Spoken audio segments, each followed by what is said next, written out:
Bueno, bienvenidos José Luis, Mercedes. Como saben, la idea de la entrevista de hoy es no hablar tanto de la coyuntura y sí de lo que hay detrás de ustedes y de lo que piensan. Así que empecemos por Mercedes, Mechi, que es nuestra invitada por primera vez, que si no me equivoco, además descubrió hace como 40 años el liberalismo, ¿no? ¿Cómo llegaste a definirte como liberal, Mechi? Sí, bueno, tengo 54 años y sé que soy liberal desde los 15. En el año 83, cuando es el advenimiento de la democracia, en realidad en el 82, luego de perder las Malvinas y demás, empieza una nueva ola en el país donde empiezan a presentarse distintos partidos políticos y a mí instintivamente me llevó enseguida el famoso ingeniero Alzogaray a parar las antenas y a escuchar a ese hombre que me resultaba tan didáctico con mis 14, 15 años. Podía entender lo que me decía y obviamente todo me resultaba amigable. Era un poco lo que yo vivía en mi casa. En mi casa, si bien no estaban definidos como liberales, y creo que eso también habla de lo que somos nosotros los argentinos, ¿no? Creo que muy pocos nos definimos como liberales o nos autopercibimos como liberales. En mi casa siempre me trataron, me cuidaron y me inculcaron este amor a la libertad. Así que bueno, fue un proceso natural el descubrir que era el liberalismo mi camino, era lo que a mí me gustaba, era lo que eran las ideas por las cuales me parecía que valía la pena expresarme en un momento en que también todos tenían muchas ganas de expresarse. Los jóvenes, uno los ve ahora muy politizados, pero en mi época también era así. Era el resurgimiento también de las juventudes en las facultades. Yo era chiquita, pero bueno, también tenía esa inquietud, ¿no? De qué iba a hacer luego de mi vida, la facultad, etcétera, etcétera. Y bueno, estaba todo muy politizado. Algunas cosas para bien y otras para mal. Así que bueno, fue una cosa intuitiva, te diría. Después les quiero preguntar a ver cómo opinan que ha evolucionado el liberalismo, pero primero, José Luis, me gustaría saber cuál es tu historia de descubrimiento del liberalismo, de que eras liberal. Bueno, a ver, yo me crié en un hogar donde mis padres estaban muy poco formados. Mi mamá había terminado la secundaria y mi papá no pudo terminar la primaria. Perdón, sí, no pudo terminar la primaria hasta sexto grado. Así que mi ambiente familiar no era un ambiente muy intelectual, era un ambiente de gente muy trabajadora, pero de gente que desde muy chiquititos, nos inculcó algo que me llevó de manera muy fácil al liberalismo, que es el mérito, el esfuerzo, la constancia, el respeto por el otro, para hacer todas las cosas, ¿no? Respeto, puntualidad, constancia, mérito, fundamentalmente mérito, la palabra era mérito. Mérito, yo me acuerdo que le pregunté un día a papá, ¿qué es el mérito, papá? No sé, era un enano todavía. Y es conseguir las cosas por vos solo, sin trampas, por derecha, haciendo lo que hay que hacer como corresponde. Y es en una sociedad liberal, libre, donde el mérito tiene algo que ver, donde el mérito mueve la brújula, mueve el amperímetro. En una sociedad de acomodos, de tranzas, de chantas, de curros, el mérito no mueve el amperímetro, el mérito prácticamente te excluye. Y en ese sentido debo reconocer que ese hecho de que mi padre y mi madre me grabaran tan a fuego el tema del mérito para conseguir las cosas, eso me llevó al liberalismo. Por eso, si bien a lo mejor no tenía muy claro cuando voté por primera vez, allá en el 85, ¿no? En el 85, ¿no? No, la primera vez en el 83. En el Las 83. primeras elecciones. Sí, sí, las primeras elecciones de la democracia. Cuando vuelvo a la democracia yo tenía 21 años. Ahí ya tenía claro, mucho más claro el mérito que el liberalismo, pero sí tenía claro que el único lugar donde el mérito era determinante era el liberalismo. Y para mí el mérito, que era un poco mi toque de chiquito, era crítico. Si, yo no vi lugar para el mérito dentro del peronismo ni dentro del radicalismo. Ahora, los dos hablan de su familia recién, y una característica que creo que comparten, que me gustaría saber si creen que es importante o no, es que ninguno de ustedes dos es originalmente de la ciudad de Buenos Aires, ¿no? ¿Eso tuvo algo que ver con la forma en la que ustedes ven las cosas o cómo ven a la Argentina hoy? de Sí, nuevo. absolutamente. Bueno, yo vengo también de familia del interior, mi madre de Rosario, mi padre de Reconquista. Y mis primeros años transcurrieron en el interior. Mi papá es ingeniero civil, así que viajábamos mucho por distintas localidades.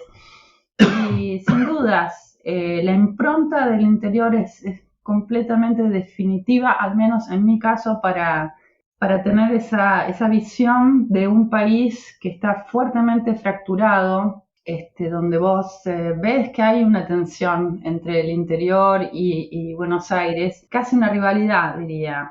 En muchas instancias uno percibe que en lugar de estar en mancomunión y todos pensando en un gran país, yo creo que esto sigue siendo unitarios y federales. Y es Argentina productiva, es Argentina que está, bueno, representada por el campo, tiene también una idea de soledad, de casi este apartamiento. A mí por lo menos siempre me ha impresionado mucho esa desconexión, ¿no? Que hay entre la ciudad y el pueblo, ¿no? Sí. En mi caso te diría, a lo mejor una mirada un poco más general, pero en una sociedad que es poco meritocrática, muy poco liberal como esta, cuanto más cerca del poder estás, todo está más sucio, más corrompido, ¿no? En una sociedad no meritocrática, no liberal. Y el poder está cerca de las capitales o cerca de la capital. Por lo tanto, si hay un lugar en particular donde el mérito tiene poco que ver para la prosperidad, es cerca de la capital, donde se definen las cosas. Dicen que Dios es argentino, pero atiende en Buenos Aires.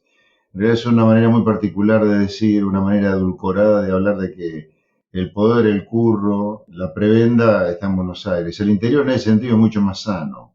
Al estar alejado de la capital del curro, y es una sociedad que tiende a ser un poco menos prebendaria, más meritocrática que lo que son los grandes centros urbanos o la capital federal en particular, ¿no?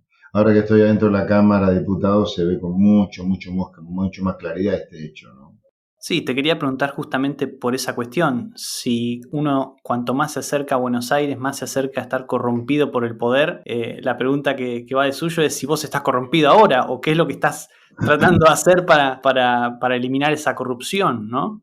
Mira, yo creo que mérito, yo me considero una persona de mucha suerte, he tenido mucha suerte en la vida, de ser educado por padres extraordinarios, extraordinarios por el amor que me han dado, extraordinarios por los valores que me han inculcado.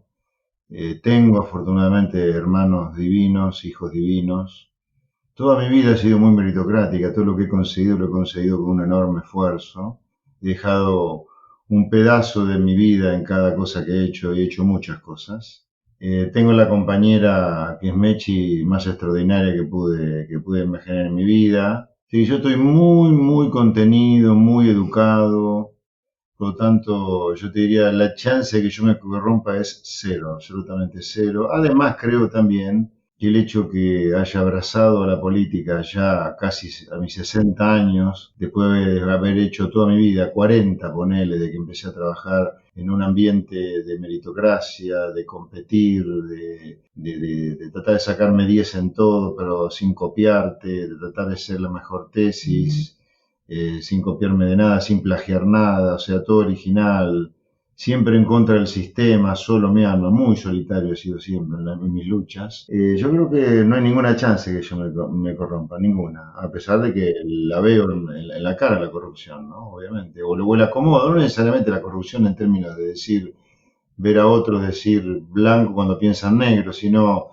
simplemente el decir lo que conviene en cada momento también, ¿no? No necesariamente el choreo a lo bestia como los Kirchner, ahí son delincuentes salvajes o grasas, te diría, como han choreado. No, no hay ninguna chance de que yo me corrompa. El día que, ni siquiera corromper, el día que yo sienta que me hablando lo que pienso, que tuerzo mi discurso, me voy de la política o me van de la política. Hablo de mi compañera Mechi. Ella es la primera que va, al estar fuera de la política, cosa que es muy sano para mí, va a ser la primera que va a detectar porque su sinceridad es como corresponde a una persona inteligente, absolutamente blanca, sincera, va a ser la primera que me lo va a hacer saber. ¿Y por qué pasar a la política a los 60 años, como decís recién, después de una vida en el sector privado? Porque seguramente, supongo que debes ganar menos, debe ser más estresante, debes tener que trabajar más. ¿Qué es cómo les afecta la política y qué es lo que están ganando con la política, los dos? Bueno, yo creo que hay un montón de cosas en la vida que no tienen que ver con el dinero. Creo que a esta edad uno ya está hecho, tanto en estudios, como en el dinero, como en el esquema familiar. Y eso te permite también pensar en otras cosas, y creo que es inherente al ser humano también querer dejar legados.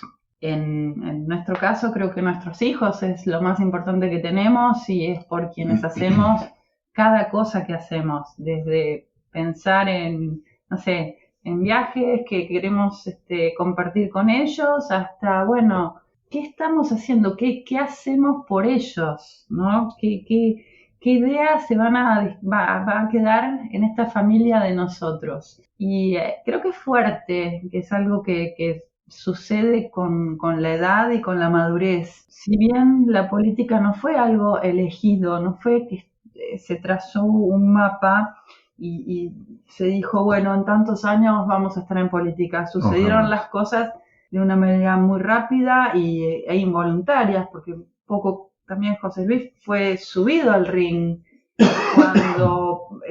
Cuéntale un poco eso, digo, para que se entienda. Sí, estamos Estamos en 2018, ¿no?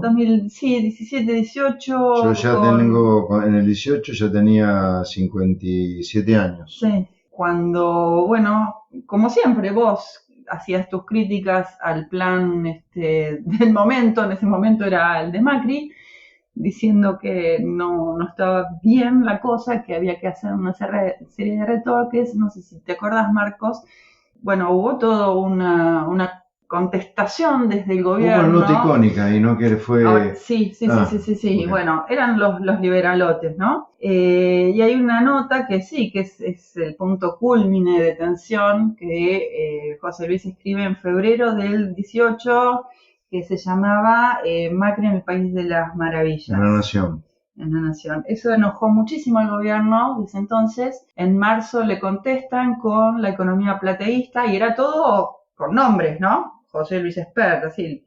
Después recuerdo también Massot diciéndote, pero porque vos no... lo de Mirta Legrand. Si te pones los cortitos desde Garraf, qué sé yo. O sea, fue una provocación casi a un nivel insólito, porque él toda su vida siendo economista, hablando de economía y planteando temas que evidentemente tan equivocado no estaba, porque esto fue marzo, la devolución de Pena, porque fue el que escribió el artículo. Era secretario de Hacienda. De Hacienda, y al mes, en abril, explota todo. O sea que tan loco no estaba José Luis. Bueno, cuestiones que se transforma un poco en un ícono de la oposición. De oposición, de los liberalotes y demás. Y creo que si hay algo que José Luis siempre ha demostrado es que no le escapa, no le corre el culo a la jeringa, como dicen. Así que, bueno, fue un poco así, de manera casual, pero creo que sí estaba muy, muy presente el tema de que las ideas no iban a ser bastardeadas, o no íbamos a permitir, por esto que hablábamos antes, que desde chiquititos somos liberales. Siempre, si nos siguen en Twitter o qué sé yo, cualquiera puede darse cuenta que siempre tuvimos un orgullo especial de decir somos liberales, y que no íbamos a caer en esta cosa de, y bueno, no vamos a limar, no vamos a esto, no vamos a decir lo que nos parece porque miedo, lo que fuera. Sí, yo para complementar lo que dice Mechi, Argentina, desde principios de los 60, yo tengo 60 años, se ve que por ese motivo me interesan mucho los últimos 60 años. Del 60 para acá han pasado 60 años. Estos 60 años lo tengo muy estudiado, y en estos 60 años han pasado 8 planes económicos, y han fracasado los 8. En ese momento eran 7, el séptimo era el de Macri, el octavo es el de Alberto, que ya fracasó por todo lo que está pasando y va a seguir fracasando. Pero cuando vi el séptimo fracaso consecutivo a lo largo de, en ese entonces, poco menos de 60 años, dije, bueno, voy a hacer un intento ya con la vida hecha, con todo redondito, un intento antes de que esto se desbande del todo por intentar cambiar el curso de las cosas. Eso, en mi caso, fue un poco eso también lo que disparó mi necesidad de hacer política. Además de que me subieron al ring, ¿no? Sí, y me estaba olvidando de un antecedente, el libro, La Argentina Ahora. Los libros, claro. Los Ese libros, sí. libro fue así, de manera casera, vamos a hablar, fue ¿cómo podría? Fue una insistencia mía hacia José Luis. Casi una extorsión. Casi una extorsión. Ah, bueno. Sí. Tenés que escribir un libro, no puede ser que no quede algún testimonio, alguna botella así en el mar, con un documento que dijera que había alguien que pensaba distinto en esta época. Estamos hablando de año 2016 que lo empezás a escribir y el 17 se publica. Sí. Donde nadie se atrevía a decir que era liberal, ¿no? Y ahí fue nuestra gran sorpresa cuando se presenta el libro en la Feria del Libro. Pensamos, bueno, que sería un libro más. Bueno, para resumirlo, fue impresionante la convocatoria, la cola que daba vuelta por toda la rural prácticamente, de chicos, jovencitos, y nosotros cerrando junto con el señor de seguridad la feria Fue de 5 de horas. la cantidad de gente que quería que le firmaran. Exactamente. Sí, fue una cosa increíble. Entonces, esa sensación de, bueno, a veces uno cree que del otro lado nadie lo escucha, que estás pregonando en un desierto, y nunca se sabe.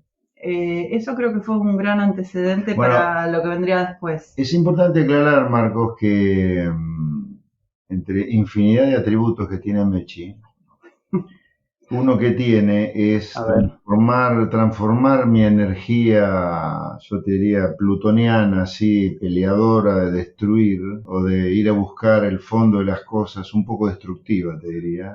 Yo fui una gran parte de mi vida fui un peleador callejero directamente. Fui un peleador de aprender a boxear para pelear mejor en la calle, no es que era un novato o un autodidacta. Y esa energía mía de pelear por las cosas que creo, ella la fue transformando siempre en una energía que yo también tengo, muy constructiva, muy reveladora de mostrarle a la gente las cosas que la gente o no quiere ver o que no se ven, ¿no? Ella me ha sacado mucho lustre a mí, mucho lustre. No te diría que soy un diamante ya, porque nunca lo fui, pero se podría, exagerando porque se vea la metáfora a favor y el mérito de Mechi, un diamante en bruto lo transformó en menos bruto, te diría. Qué loco. Me surgen miles de preguntas a partir de todo lo que dicen, pero no me quiero pasar de 30 minutos porque sé que tienen una agenda muy complicada. Pero sí, quería hacerte una pregunta sobre tu tesis, José Luis, porque la primera vez que te entrevisté, de hecho quería hablarte del tema, al final la coyuntura nos terminó atrapando. ¿Cómo fue lo que te quería preguntar que me entrevistaste? Cuando recién empezaba la cuarentena, en abril de 2020. Ok, ahí ya justo había terminado el doctorado, yo justo. Exactamente. Entonces, la pregunta que te quería hacer es, ¿en qué te sirvió la tesis, que seguramente es un aspecto más bien inexplorado por la gente, por lo menos, en tu carrera, en ser candidato a presidente, en ser ahora diputado? Bueno, yo te diría, el año 19 nunca me lo voy a olvidar en mi vida. Primera razón porque me casé con Mechi después, el día de los enamorados, el 14 de febrero, después de, en ese momento eran 7 años estar juntos, ¿no? Sí. 7, 8 años. Ya llevamos 10 juntos. La primera cosa es esa. En el mismo año me casé, en el mismo año publiqué un libro, que fue La Sociedad Cómplice. En ese mismo año fui candidato a presidente, giré por todo el país para ser presidente, participé de los debates presidenciales, escribí una plataforma electoral de 50 páginas, cosa que ningún otro candidato a presidente había hecho en ese momento y creo que ninguno ha escrito hasta este momento. Y además terminé mi tesis doctoral porque si bien la defendí ahí a principios de 2020, estaba terminada a fin de 2019. O sea que se puede decir que la resiliencia en mí existe, sin duda. Sin duda. La tesis... Mira, la tesis me encantó hacerla, sufrí como un condenado porque hubo momentos donde no le encontraba la vuelta, fueron casi 4 años de desarrollo de la tesis, además de todas las materias que cursé del doctorado. Pero la tesis me encantó, la verdad que tengo que decirte que es en cuanto a lo académico, es lo más hermoso que me ha ocurrido a mí fue haber probado por primera vez en la historia argentina que los trabajadores que trabajan en sectores muy sometidos a la competencia trabajan mejor, cobran mejores salarios, tienen mejores niveles de vida que los trabajadores que trabajan en sectores que no compiten con el mundo. O sea, fue una demostración empírica, econométrica, basada en datos, no chamullo, con mucha teoría detrás, pero basada en datos, para un periodo de mucha protección de la industria argentina como fue el periodo de Cristina Kirchner en particular, donde te acordás que Cristina se ufanaba de decir, si por mí fuera no importaría un clavo. Fue la época de Guillermo Moreno, de las de Jai, fue la época donde Argentina fue condenada por la OMC por su política proteccionista. Bueno, yo tomé ese periodo y dije, a ver, en este periodo tan proteccionista, donde los proteccionistas nos venden el cuento que para generar buenos puestos de trabajo con buenos salarios hay que proteger, vamos a probarla esta tesis, que en realidad para mí era probar la antítesis de esa tesis cavernícola, tesis que ya había sido escrita hace 80 años, que es la simetría de Lerner, digamos, en algún lugar de 1936. Tesis también que se vincula con el Premio Nobel de Economía de 1977 a James Smith y Bertie Rollin, que mostraron científicamente, por eso recibieron el Nobel de Economía, las virtudes del libre comercio. O sea, mi tesis fue una prueba de estas dos teorías. Entonces, para mí fue extraordinario que ser el primero en probar la falacia de ese pescado podrido, por eso la falacia es medio tautológico, ¿no? Hablar de pescado podrido y falacia, de que acá si no nos protegemos del mundo, si no nos blindamos del mundo, no hay industria, no hay trabajo, no hay salarios.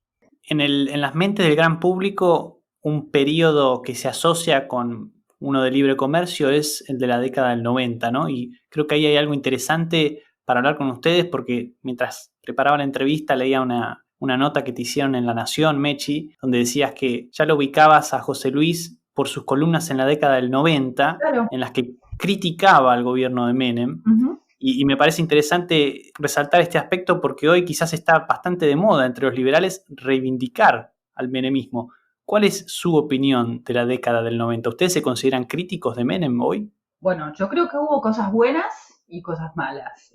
Nada es 100% fantástico o una porquería. Lejos, creo que es el mejor gobierno que ha habido desde que volvió la democracia. Eso creo que no hay dudas. Totalmente. Pero en ese momento era escandalosa la corrupción, era escandaloso también el gasto público, y yo recuerdo perfectamente la desesperación que tenía Menem por la RR y todo ese festival que presencié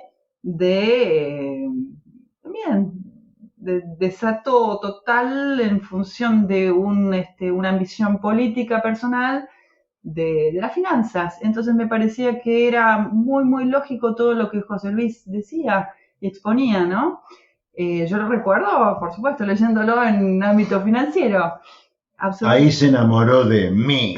No, me enamoré, bueno, sí, sobre todo de tu valentía, porque en esos momentos nadie se atrevía, menos los liberales, ¿no? En los 90 nadie hablar se mal de atrevía a poner Cabal. la lupa en donde estaba mal. Y yo soy de las que creen que las personas que a uno lo quieren bien le dicen la verdad. Te guste o no te guste, yo te puedo dar mi opinión y no por eso vos te deberías enojar, no te deberías distanciar ni nada que se le parezca, sino simplemente tener en cuenta que es otra opción y que tal vez te sirva a vos para cambiar el rumbo. Y yo creo que José Luis en ese momento tuvo esa impronta dentro del menemismo, ser el que decía, guarda porque esto se está yendo de madre, ¿no? Están gastando guita que... Sí, mira, ¿Es redondo? No, bueno.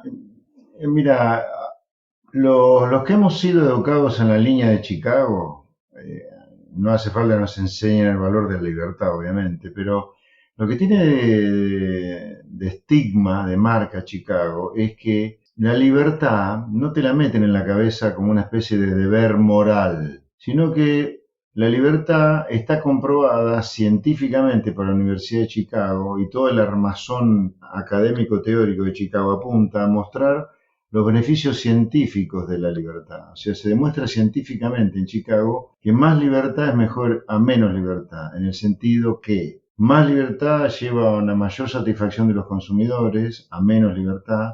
Más libertad te lleva a tener empresas que paguen mejores salarios a menos libertad. Más libertad para comerciar lleva a generar mayores niveles de calificación en tus trabajadores que menos libertad para comerciar. O sea, hay todo una demostración científica del valor de la libertad. Por lo tanto, para mí, estaba muy claro, una cosa es ser liberal, otra cosa es un ambiente libre como el de los 90 para comerciar, y otra cosa completamente diferente es estar haciendo bien las cosas. Hay gente que confundió que por primera vez, después de décadas que había un ambiente liberal, eso solo te iba a llevar al paraíso, y no es así.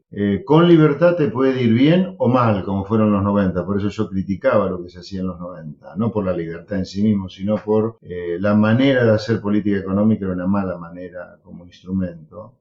Pero nunca critiqué la libertad, digamos. Están los otros que creen que la libertad es un deber moral y se desentienden de lo que haces dentro de la libertad. Por eso terminamos mal en los 90. Ahora, sin libertad seguro que terminas mal. Ahora, con libertad puedes terminar mal también como en los 90, si haces mal las cosas. La libertad no garantiza que hagas bien las cosas. Tampoco la libertad, a diferencia de la izquierda, provoca crisis como nos quieren hacer crear. Pero la libertad no provoca crisis, pero tampoco te garantiza que no vas a tener crisis. Lo que te garantiza es que tenés la posibilidad de no tener crisis y de prosperar la libertad. Ahí está. Como última pregunta, así no les quito mucho más tiempo, ¿cómo ven en estos últimos años la evolución del movimiento liberal? Ahora que es más popular, si se quiere, ¿se está volviendo demasiado conservador? ¿Es menos elitista que antes? ¿Qué opinan de los libertarios? Bueno, te voy a contestar yo primero, después voy a dejar que cierre Mechi, que creo que es la que tiene cosas más interesantes que yo para decir sobre esto. Y además porque quiero que cierre ella, porque es la estrella de esta pareja. Al menos yo la considero así. Mira, yo, a ver, creo que la manera equilibrada de ver esto es así. Los liberales estaban desaparecidos del planeta después se prendieron fuego. A ver, la última y primera vez en realidad que hubo un candidato liberal a presidente fue Alzogaray en el 83, Sí. ¿no? O en el 89 también. No, en el 89 también. El 89. ¿López Murphy lo considerás también liberal? ¿2003? Radical con toques liberales, pero no hizo una campaña abierta como sí lo hicimos nosotros en el 2019 con el liberalismo. Sí, es un liberal, sí, pero es un radical liberal. Su defensa del liberalismo no fue lo enfática que fue Alzogaray en los 80 y nosotros en el 19. El punto central es que creo que en el 19, sin duda el liberalismo de la mano nuestra dio un paso que no estaba dando en las últimas décadas, de la mano mía y de Luis Rosales. Después vino Javier Milei con su aporte en la política y fuera de la política, que fue muy importante porque es un imán para los chicos, Javier Milei. Así que ahí creo que tenés dos movidas grandes que hicieron mucho por el liberalismo de hoy. Nosotros en el 19 y Javier a partir del año pasado, 2021. ¿Qué te quiero decir con esto? Que para realmente poner las ideas liberales sobre la mesa, sobre el tapete, hay que involucrarse en política. La lucha en el llano, como se dice, la batalla cultural, para diferenciarla de la supuesta batalla no cultural que se da en política, es absolutamente falaz. La condición necesaria para que las cosas cambien para bien Argentina es que los liberales se involucren en política. En el llano llenaremos auditorios, venderemos muchos libros, pero las cosas no las vamos a cambiar. Ahora, para cerrar y darle lugar a Mechi, yo creo que acá el liberalismo se ha ido partiendo en dos vertientes. Una auténticamente liberal, y ahí sí involucro a López Murphy, a Luciano Laspina, a Alejandro Cacase, por hablar de gente que está en la Cámara de Diputados, ¿no? Paulo Modeo. Yo creo que en el caso de Milei está más con una cosa más conservadora, contrariamente a lo que él dice, más de casta, ¿no? Porque está armando con Bussi en Tucumán, con los Menem en La Rioja, con el abañismo en la provincia de Buenos Aires. Me parece que ahí va por otro lado, vamos por una cosa más conservadora, y creo que el liberalismo está quedando del lado nuestro, López Murphy, como decías, Cacase, Pablo Modeo. Me parece que hay que saberlo diferenciar a eso. Mechi. Yo creo que los liberales hoy por hoy son los rebeldes, son las personas que están contra el status quo. Algunos son jóvenes y algunos no. Lo que quiero decir es que me parece que es tal vez más natural que uno vea en los chicos esa rebeldía, pero creo que en mucha gente grande también uno puede sentir que se ponen esa camiseta de estar hartos de esta decadencia, de ver en cuestiones sencillas. Somos amigos de padres que tienen hijos que se están yendo al exterior a vivir. Los chicos están eligiendo la libertad y los padres se están dando cuenta que han votado cosas que sus propios hijos no quieren vivir. Y eso me parece que hay todo como una cuestión muy de sentido común. El liberalismo hoy por hoy es más sentido común que ideología. Ese creo que es mi gran reflexión. Algunos se autoperciben liberales y otros no, pero creo que están muchas personas ávidas de darle una oportunidad al liberalismo. Coincido con José que también hay ciertos costados que tocan el nacionalismo, que no sé si son del todo buenos para lo que uno tiene tan tallado en el ideario liberal, pero bueno. Yo estoy muy ilusionado, perdón, dije que iba a cortar con Mechi, pero se me ocurre, yo estoy muy ilusionado con la posibilidad que Argentina tiene en las próximas elecciones con el liberalismo. Nosotros el año pasado hicimos una elección histórica en la provincia de Buenos Aires, nunca desde la vuelta de la democracia en una legislativa el liberalismo había sacado un tercer lugar, nosotros lo hicimos con 2 escarbadientes, casi sin presupuesto. Así que la gente está conectando mucho nuestras ideas con el sentido común, o sentido común con las ideas liberales. La decadencia es tan grande que ya no hace falta hablar de liberalismo cuando uno pregona liberalismo, hace falta hablar de los problemas de la gente. Y los problemas de la gente hoy sí, lo único que puede curarlos es el liberalismo, porque el liberalismo es puro sentido común. Cuando uno habla de una reforma laboral, sí, hablar de una reforma laboral, ¿es liberal? Sí, por supuesto. Pero ¿cómo no vamos a pensar en una reforma laboral si tenemos a la mitad de la clase trabajadora totalmente precarizada con las leyes laborales de hace 80 años? Achicar el tamaño del Estado para que la gente sea más libre de disponer del fruto de su esfuerzo, ¿es liberal? Sí. Ahora, ¿quién no va a querer achicar el tamaño del Estado si le funciona el seso con un Estado que condena a los que están en blanco a que la mitad del año trabajen solo para pagar impuestos, cobrando por una ventanilla su salario y el mismo salario entregándolo por otra ventanilla a la FIP? Eso es lo que pasa hoy. Abrir el comercio es liberal, por supuesto, abrirnos al comercio es liberal, pero ¿quién no va a pensar que es sentido común abrirte el comercio cuando hoy comprar un auto en Argentina, que es un cacho de chapa con 4 ruedas, te cuesta como un transatlántico, y comprar una remera o un calzón te sale como un BMW? O sea, todas estas cosas la gente las empieza a sentir que son puro sentido común. Son liberales también, pero es sentido común, porque la decadencia es tan grande que ha logrado intersectar y vincular liberal con sentido común. Por eso yo creo que en el 23 tenemos una gran chance, y espero que la Argentina la aproveche, porque muchas más chances de torcer el rumbo miserable que tenemos no tenemos ya. Y un poco lo que vos estás diciendo, igual ya se ve hoy, recién nombrados una serie de personas que están, vos las considerás liberales, que probablemente no se autoperciben, Cacase, no sé si se autoperciben, pero que las ves en el Congreso que tienen las mismas ideas, más allá de cómo se quiera llamar a sí mismo. Entonces, esa cosa que antes hablábamos de elitista, de fundación, de canapé y demás, está absolutamente inmersa en el diario vivir. Lo ves en el Congreso, lo ves en las calles. Lo que Mechi está sugiriendo es muy piola, porque está muy sobreestimada en la gente que no es especialista en política, los acuerdos, los pactos. Mira, lo que importa es cómo votás en la Cámara al final. Y yo te diría, sin haber ningún acuerdo con Javier Milei, ni ningún acuerdo con López Murphy, ninguno, hemos votado algunas leyes a favor y otras en contra sin haber hablado previamente, por ejemplo. El presupuesto fue impresionante. La adhesión que tuvo de todos los bloques, una idea tan sencilla como que es el control del déficit fiscal, ¿no? Bueno, José Luis, Mercedes, muchísimas gracias por su tiempo para esta entrevista. Gracias, un placer, Marcos. Un gran placer haber conversado contigo. Ha sido muy agradable la charla. Gracias Mechi, por convocarnos. Gracias, Mechi, por su brillantez, por su luz. Gracias, Marcos.